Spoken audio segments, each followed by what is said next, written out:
श्री सरस्वती मैया की जय, श्री कृष्णचंद्र भगवान की जय। आज हम चर्चा करेंगे बाल्यत्व और वृद्धत्व पर, अर्थात गुरु का बाल्यत्व, गुरु का वृद्धत्व, शुक्र का बाल्यत्व, शुक्र का वृद्धत्व। ये बाल्यत्व वृद्धत्व उससे भिन्न है जो कि हमारे शास्त्रों में लिखा है कि प्रत्येक ग्रह निम्न डिग्रियों पर बाल वृद्ध मृत होता है। 6, 12, 6, 18, 6, 24, 6, 30। विषम राशि में ये बाल कुमार, यहाँ बाल होते हैं, कुमार, युवा और यहाँ वृद्ध होते हैं और यहाँ पर मृत हो जाते हैं। बाल, कुमार, युवा, वृद्ध, मृत जो है ये ग्रह के अंशों पर जाने से होता है और सम में इसके विपरीत होता है। इस पर अब कोई विस्तृत जानकारी चाहे, ऐसे जागृत, सुषुप्ति और स्वप्नावस्था होती हैं। इनकी विस्तृत जानकारी के लिए आप हमारे 29 जनवरी 2021 से चलने वाले पाठ्यक्रम में सम्मिलित हों। उसमें इसकी जानकारी विस्तार से दी जाएगी कि ये किस प्रकार से होगा। अब ये जो मैं बताने वाला हूँ वो इससे भिन्न प्रकार का है कि गुरु वृद्ध कब होगा, बाल्य कब होगा, ऐसे ही शुक्र कब होगा। तो हम इससे पूर्व के वीडियो में देख चुके हैं लोप दर्शन, उदय अस्त, इस संबंध में जानकारी प्राप्त कर चुके हैं। परंतु अब जो जानकारी देने वाला हूं वो वृद्ध कब होगा, बाल्यत्व उसका कब होगा। तो गुरु जब लोप होता है, गुरु का जब लोप होता है, गुरु लोप जिसको हम पंचांग में लिखते हैं अस्त,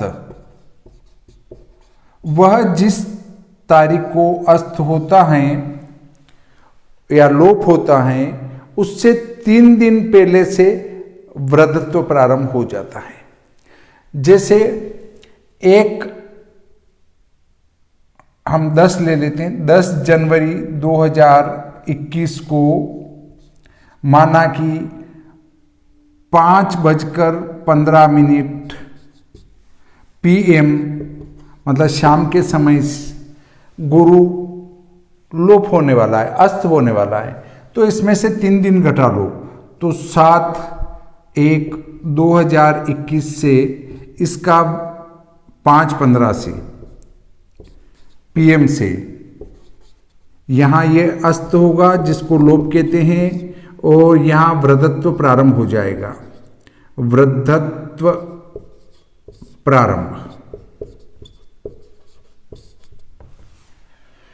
अस्त होने के 3 दिन पहले से वृद्धत्व प्रारंभ हो जाता है। तो देखो, जो लोग गुरु शुक्र के लोप में शुभ कार्य करते हैं, जबकि यहाँ तो गुरु के वृद्धत्व और बाल्यत्व में भी ये शुभ कार्य वर्जित है, जबकि वो उस समय दिखते हैं, आकाश में चमकते हुए दिखते हैं। अब ये वृद्धत्व क्या गुरु अस्त होने से पहले बूढ़ा हो जाता है। और ऐसे ही मान लो 10 फरवरी को वह उदय हो रहा है गुरु, वो भी 8:18 AM पर।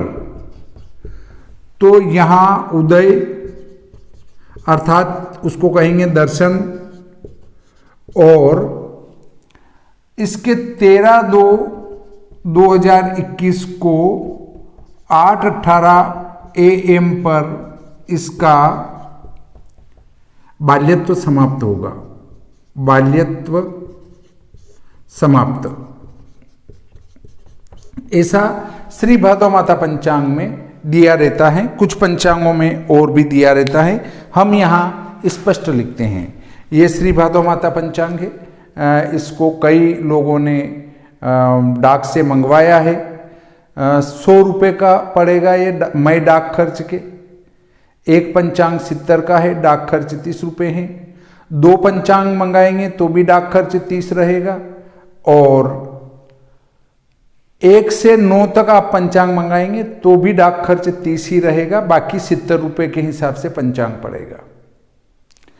तो देखिए अब ये बाल्यत्व क्या है और वृद्धत्व क्या है।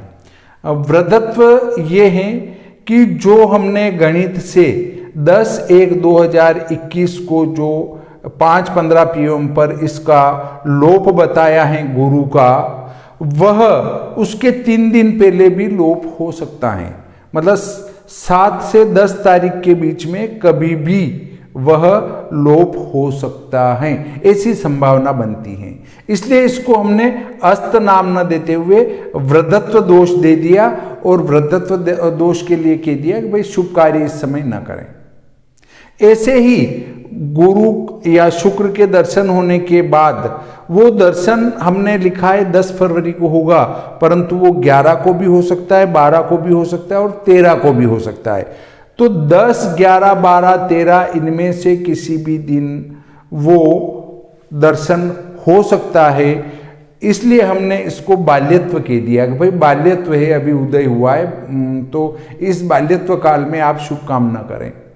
अर्थात वो इस अवधि में कभी भी दर्शन हो सकते हैं, अर्थात उदय हो सकता है। तो हम इसको संदिग्ध स्थिति कहते हैं कि वो उदय भी है या नहीं है। उदय हो भी सकता है और नहीं भी हो सकता है। इसलिए ऊपर वाले अस्त से पहले वृद्धत्व कह दिया और बाद में बाल्यत्व कह दिया, और कह दिया कि इस समय में शुभ कार्य न करें। अब बहुत सारे कहते हैं नहीं साहब, हमने गणित से जो सिद्ध कर दिया उसी समय वो उदय हो जाएगा, दर्शन हो जाएगा या अस्त हो जाएगा, तो वो दुराग्रह मात्र ही कहलाएगा। क्योंकि हमारे कई धुरंधर विद्वान पूर्व में हो चुके हैं, और केतकर महोदय आदि ने भी जो उन्नतांश पद्धति लिखी हैं, तो उस उन्नतांश पद्धति के लिखने के बाद भी उनने ये लिखा है कि गुरु का बाल्यत्व होना चाहिए और गुरु का वृद्धत्व भी होना चाहिए, ऐसा ही शुक्र का भी होना चाहिए। तो देखिए, जब ऐसे विद्वानों ने भी इसकी संदिग्ध स्थिति बताई, क्यों संदिग्ध स्थिति बनती है? क्योंकि उस ग्रह से चलने वाली प्रकाश किरण अनेकों माध्यमों से, सघन से विरल, विरल से सघन माध्यम में होती हुई अपने अभिलंब से मूर्ति जो है पता नहीं कहाँ जाएगी, और हो सकता है उसका प्रकाश पृथ्वी पर ना भी पहुंचे। इसलिए इसको जो है हमने, और इस बात को वही व्यक्ति समझ सकता है जिसने प्रकाश के परावर्तन के नियम, अपवर्तन के नियम वो पढ़े हों, तो वो कह सकता है कि हाँ भाई इन 3 दिनों में कभी भी उसके दर्शन हो सकते हैं, और जब हम पृथ्वीवासियों को वह दिखेगा तो ही हम उसको दर्शन मानेंगे। देखिए, एक सर ने कमेंट किया है कि आप इस उन्नतांश पद्धति को यहाँ बताएं एक वीडियो के माध्यम से। देखिए, सारा गणित, सारी विद्या इस प्रकार जो है ओपन नहीं की जाती है। सारी विद्या किसी योग्य शिष्य को ही दी जाती है जो उसको धारण कर सके, नहीं तो अश्वत्थामा जी जैसा हो सकता है कि उसका दुरुपयोग हो जाए। उसको धारण करने वाला तो अर्जुन जैसा योद्धा होना चाहिए। तो देखिए, यहाँ भी हमारे विद्या को, ज्योतिष की विद्या को धारण करने वाला गुणग्राही शिष्य होना चाहिए, ताकि वह उसका दुरुपयोग न करे, उसका सदुपयोग करें। इसलिए कुछ चीज़ें जो गुण रहस्य की है, महत्वपूर्ण हैं, उनको ओपन न करते हुए गोपनीय ही रखा जाना उचित है। कई सारी गणित ऐसी है जो मैं सामान्य वे में किसी को नहीं बताता हूँ। एक का सुझाव आया कि भाई आप जो ऑनलाइन कक्षा पढ़ा रहे हैं उसके वीडियो बना के ही डाल दें। तो भाइयों, मोबाइल का डाटा भी उड़ेगा, मोबाइल को वापस चार्ज भी करना पड़ेगा। डाटा वाला फ्री डाटा नहीं देता है, लाइट खर्च होगी, लाइट वाला बिल लेता ही लेता है। शरीर को एनर्जी के लिए आवश्यक विटामिन्स लेने पड़ते हैं, वो भी व्यक्ति फ्री में नहीं देंगे। अस्पताल जाते हैं तो वहाँ डॉक्टर साहब पहले फीस लेते हैं। ऐसे ही किराने की दुकान पर जाते हैं, वो हमें फ्री में नहीं देता है। पेट्रोल पंप पर जाते हैं, वो हमारे पेट्रोल फ्री में नहीं डालता है। जब हमारा कोई भी काम फ्री में नहीं कर रहा है तो मैं आपके लिए वीडियो बनाकर फ्री में क्यों डाल दूं? मुझे उससे क्या लाभ मिलना है? जो इस प्रोग्राम को चलाएगा वो अपनी एनर्जी यहाँ क्यों बिगाड़ेगा? वो अन्यत्र जाके कोई दूसरा काम करे तो उसको पैसे मिलेंगे। जो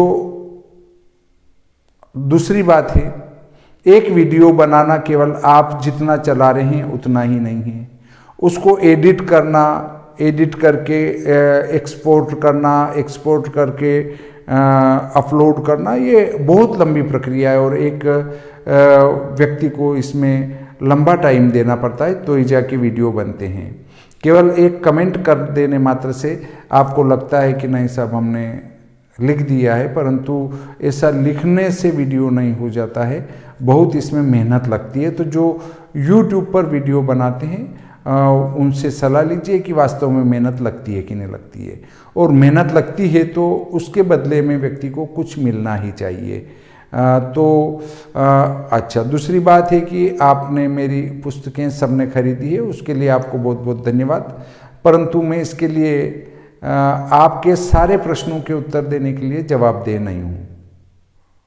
हाँ, आप प्रश्न करते हैं पुस्तक से संबंधित, यदि मुझे उचित लगा तो मैं जवाब दूंगा। वैसे भी मैंने मेरी विश्व सायन लग्न सारणी और विश्व दिनमान सारणी पर इतने स्पष्ट वीडियो बनाकर डाले हैं कि अगर उन वीडियो को देखने के बाद भी अगर आपके कुछ समझ में नहीं आता है तो फिर कोई अर्थ नहीं निकलता है कि आप ज्योतिष का अध्ययन करें। तो आप अभी तक जिनने खाते में राशि ट्रांसफ़र करी है तो उनके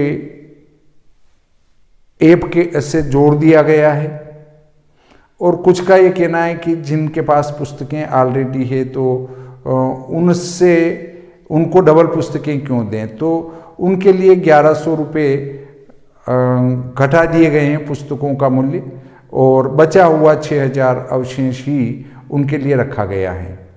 परंतु अगर किसी के पास पुस्तक नहीं है तो वो बिना पुस्तक के हमारी ये कक्षा सफलतापूर्वक अटेंड नहीं कर पाएगा। इसके लिए उनको इन पुस्तकों की आवश्यकता लगेगी ही लगेगी।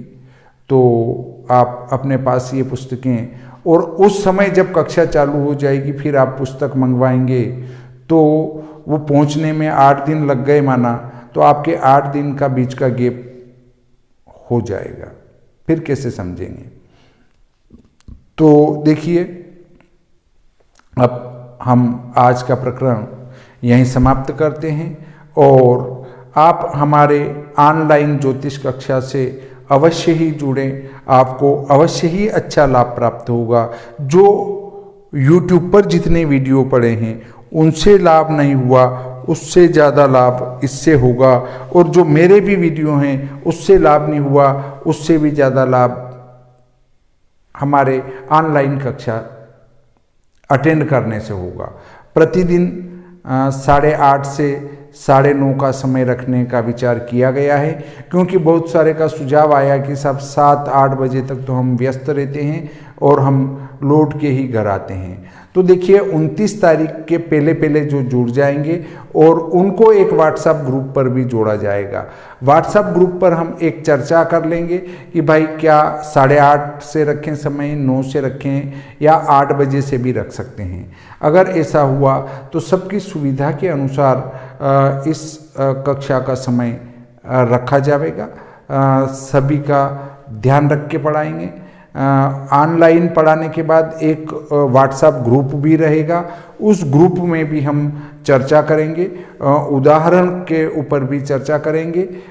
तो आप निरंतर हमारे इस प्रोग्राम से जुड़े रहें। आज का ये प्रकरण यहीं समाप्त करते हैं। श्री सरस्वती मैया की जय, श्री कृष्णचंद्र भगवान की जय।